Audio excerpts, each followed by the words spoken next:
Namo Om Vishnu Vidaya Krishna Prasthaya Bhutale Shrimati Bhaktivedanta Swami Iti Namani Namaste Saraswati Devi Gauravani Pacharni Yavishesha Shrinivari Praskajanti Sadhari Vanchakalpatruvya Sakrapasandubhya Vacha Patitanam Bhavanebhya Vaishnavibhya Namo Namah Chaitanya Charitambuja Mukundale Opajay Yesham Prashadam Achana Paramapyam Abhava Pangam Lagayate Selam Mokamavata Akshitan Takpatamam Bande Krishna Chaitanya Shri Guru Dinataranam Paramananda Mahavam. So it gives me great pleasure to glorify my senior Siksha Guru, His Divine Grace, Srila Govinda Maharaj. Namaram Vishnu Vidaya Krishna Prasthaya Vital Yushimati Srila Govinda Maharaj Iti Namane. And this verse also written by Hari Prasad, glorifying Maharaj, is very beautiful, very wonderful. Gopal Gata Ratinam Yati Shinha Govinda Dasikam Satatam Namami. To him who bestows condensed attraction for Gopal, to that lion-like sannyas, Srila Govinda Maharaj, the great spiritual master, constantly offer obeisances. So, I'll speak for 12 or 13 minutes. Simply from a purely objective point of view, tatastha. Tatastha means neutral or objective. If we examine the life of Srila Govinda Maharaj, we can see he has the characteristics of a highly advanced devotee. As far as my realization is concerned, I accept him as a Uttama Bhagavat, not a Madhyam, and definitely not Kanishta, of course. I accept him as Uttama Bhagavat, but more than that, I accept him as a eternally liberated soul. In other words, Nityasiddha. And we can see from his how he was born, his childhood, when he was perhaps 8 or 9 years old, running away from home to join the temple, his reading of Chaitanya Bhagavat, his family members, his deep realizations of Radha and Krishna. Even before he met Srila Prabhupada, there are excerpts from his diaries written in 1972 and 1973, before he met Srila Prabhupada, discussing how Krishna is begging like a sannyasi for the affection and the attraction or the attention of Radharani. So I think that many disciples of Srila Prabhupada were very nice, and there are many advanced disciples, ladies and men, and of course grand disciples we accept. And we hope in the future also that many advanced devotees and even associates of Lord Chaitanya will take birth within ISKCON. But being objective, we have to honestly admit that Srila Govinda Maharaj was in a different category. We can see, as I mentioned, his birth, his statements, his realizations, and his books also, Embankment of Separation. His realizations were very deep. And his example for me, his most important example, not only was he spiritually advanced, and I accept him as an eternal associate of Radha and Krishna, having come down to this material world to preach, but he stayed within his spiritual master's institution, ISKCON, although, as we well know, but we won't go into the details, there was some misunderstanding of some of his statements. There was misunderstanding of his position. Honestly speaking, I attribute this Nimatsaranam Satam to envy. If one is a little envious of another personality, then you can't see that person's glories. So I attribute it to a Kanishta quality. Bhaktivinoda Thakur in chapter 8 of Jaiva, which I humbly suggest you all read. It's Vaishnava Behavior, chapter 8, where he describes in more detail the characteristics of Kanishta, Madhya, and Uttama. He says that sometimes Kanishtas can be even inimical towards Uttama Bhagavats.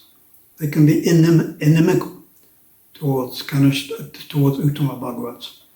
So Srila Gaur Govinda Maharaj experienced some unsavory negative statements, but he remained within the ISKCON mission. This is the point. So although there may be difficulties and there may be misunderstanding, especially in the age of Kali, the age of Kali means the age of mismanagement, the age of quarrel, the age of misunderstanding. Still, we should remain within Srila Prabhupada's mission and try to rectify whatever mistakes we may see, but from inside ISKCON. Not that we step outside ISKCON, but we remain within the mission. So Srila Gaur Govinda Maharaj, for me, represents this most important characteristic. Of course, the most important characteristic is that he was an Uttama Bhagavat, very attached to Radha and Krishna, Sri Chaitanya Mahaprabhu.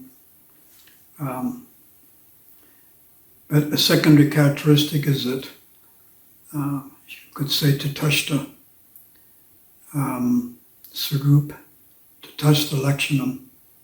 Sarup Lakshanam means primary characteristic, Tatashta secondary.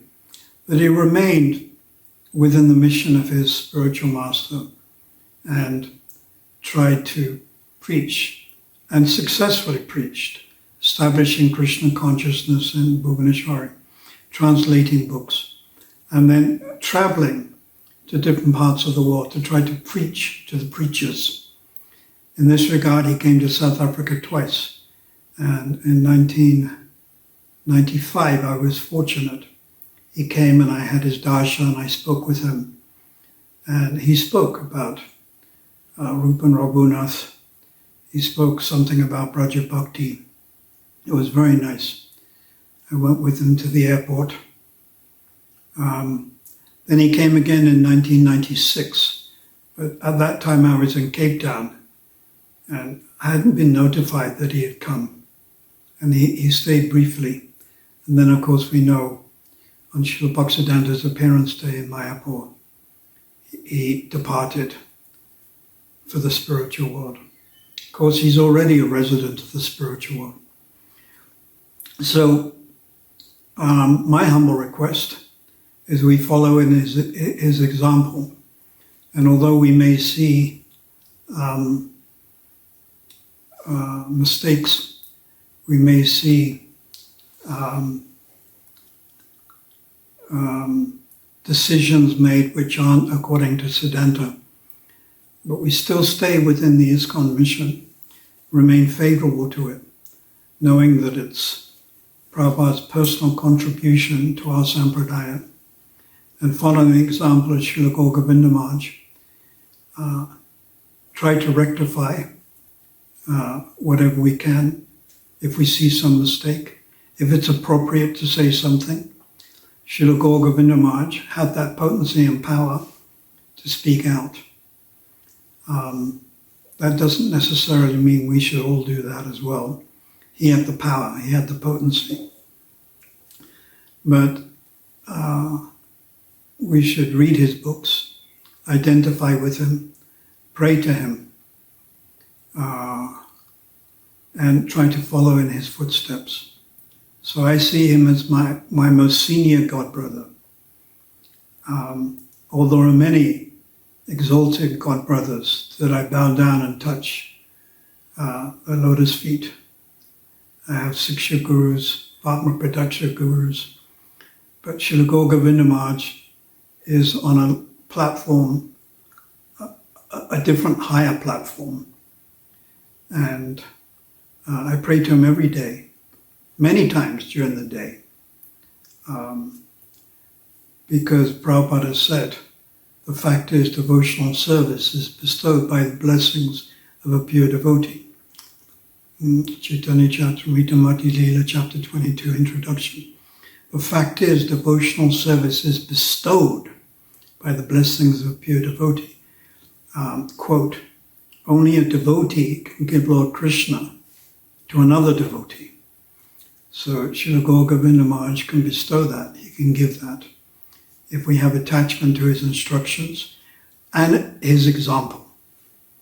So it's a great honor for me to even speak his name, His Divine Grace Srila Gaur Govinda Maharaj, just to say his name, Yan Sabasmaranam Poi Chaitanya Charanam, simply by remembering the name, Yan Smaranam, just by remembering the name, Poi, I get Chaitanya Charanam, the mercy of Sri Chaitanya Mahaprabhu. Therefore, I'm always remembering Srila Gaur Govinda Maharaj's name, and I pray one day that I can understand his Leela and his pastimes in the spiritual world. This should be the aspiration of every devotee, that we can understand the spiritual activities, aprakat Leela, of our Diksha Guru, Param Guru, and our Guru Varga, or Parampara.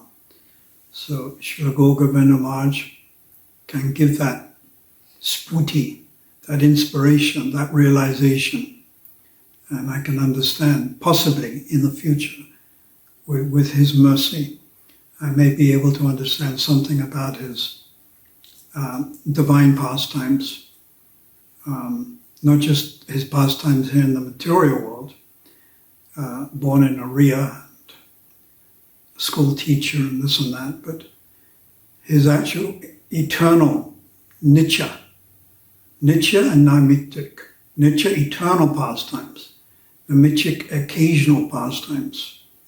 So this should be the aspiration of every Vaishnava, to understand the eternal pastimes of personalities like Srila Gaur Govinda Maharaj, Srila Prabhupada, Bhaktisiddhanta, Gokishore, Bhaktivinoda, Rupa and Raghunath. His Divine Grace, Srila Gaur Govinda Maharaj Ki Jai.